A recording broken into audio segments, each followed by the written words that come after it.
decision through the media. What we've been hearing all day in what is a clearly orchestrated government leaks is of new commitments from IAG, and it's obviously going out of its way to try and get you to sell off the state stake and share in Aer Lingus. But the only, and this is me watching the media and listening to the media, the only concession, if I can call it that, available is a stay of execution for the Heathrow slots. So any assurances on this issue about Irish access to routes from Heathrow, that'll only delay the inevitable loss of these slots. This company, if you sell off the stake, will sell off those slots sometime in the future to more profitable routes. But that's the fig leaf that you've been dangling in front of people, and then you come in here and you refuse to give the Dáil your opinion on this issue. For our part, Sinn Féin have been very consistent on the whole Aer Lingus issue. We opposed the original sell-off of this key strategic asset by a Fianna Fáil government of the time. We will oppose any move by your government to sell off the state's remaining 25% stake. So, Taoiseach, two questions. Did this morning's Cabinet meeting discuss the issue of compulsory redundancies or outsourcing? And you say that the Minister brought forward a report. Can you tell us what his recommendation was on this issue? And if not, why not? Taoiseach. As I said, the Government will continue to make its decisions in the best interests of the country. Now, this matter was discussed here on many occasions over the past few months. The issues that were raised are really issues of great importance in terms of connectivity, in terms of growth, in terms of employment, in terms of REAs, in terms of the structure that would apply were a decision made to dispose of the share held.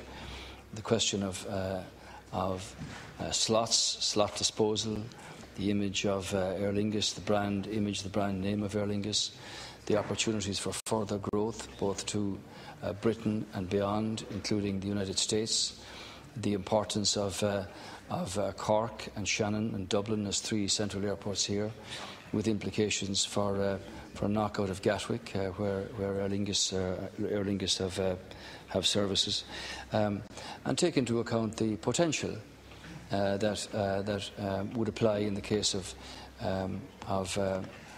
such a sale taking place. As I said, Deputy, I made it clear before, the Government would not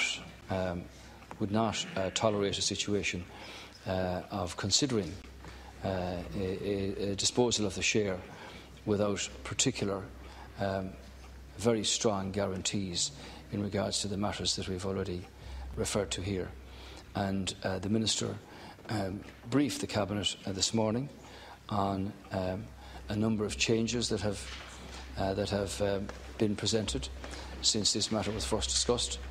But the reason that the decision hasn't been made yet is that the Cabinet haven't concluded their deliberations. I expect that will happen this evening. And if that be so, Deputy, I would assume that the matter would be referred to by statement following that, but that the matter would be discussed here in the Dáil then tomorrow. That is, if the Government do decide to finally conclude their deliberations on it this evening. Deputy Adams. Taoiseach, I asked you if today's meeting discussed the issue of compulsory redundancies or of outsourcing. You never answered me.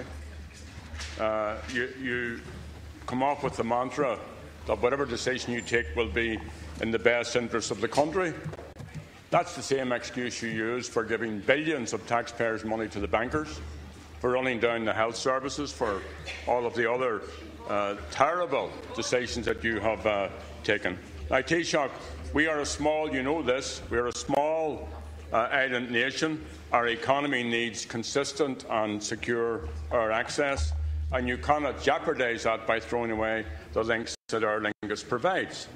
And Aer Lingus is vital to the economic future of Limerick, of Belfast, of Cork, as well as Dublin.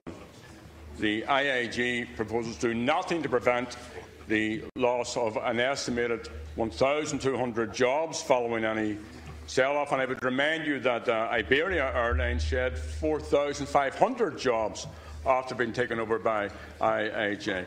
So would you confirm, I ask this question without any great hope of an answer, that any offers from the airline cannot guarantee long-term, into perpetuity, access for Irish routes from Heathrow?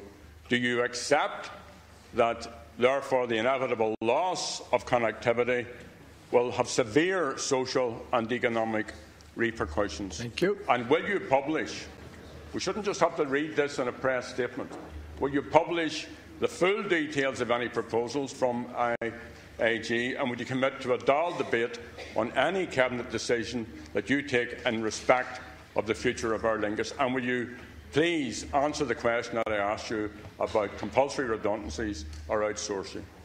Taoiseach. Yeah, Aer Lingus have always made it clear that they use direct labour where that's possible. In my recall, I don't think there have been any compulsory redundancies in Aer Lingus. I made the point that the Cabinet, amongst other things, when they were briefed this morning by the Minister, he referred to employment, to the REAs, to the question of compulsory redundancies, to all of these issues, because employment, protection of jobs, growth of jobs, potential for employment of pilots and engineering staff and airline staff, connectivity, continued connectivity in the issues that Deputy Martin raised, and connectivity from Cork, Shannon and Dublin, as I said, to Britain, Heathrow, Gatwick in the case of Knock, to the United States and to Europe, the opportunity that presents itself for potential serious growth in the time ahead. And also the changes that are being discussed now in regard to the slots, the legality, the disposal of them, the brand image of the airline, the name of the airline. All of these matters were part of the briefing that the Minister has given. I've said to you already that if the government sign off on this evening, and whatever decision government make, obviously all the details will be made public, and there will be a normal, full-scale debate here in the House. This is a matter that should be discussed. This is a matter that the House should be able to comment on the decision made by government and the details of that. And I think that's in everybody's interest. But be clear on this. The government, as I said to Deputy Martin, will make its decision in the best interest of the people. Thank you. And that means analysing thoroughly all of the issues that are relevant to this. Because it's an important issue for Ireland as an island nation. We need greater connectivity to keep up both our exports, our business, and the huge numbers of people who will come to this country from many parts of the world in the times ahead. So, as I said, when this began in the beginning, government, on behalf of government, made it perfectly clear that we could only consider this in the context of guarantees being given in respect of fundamentally important matters. Thank you.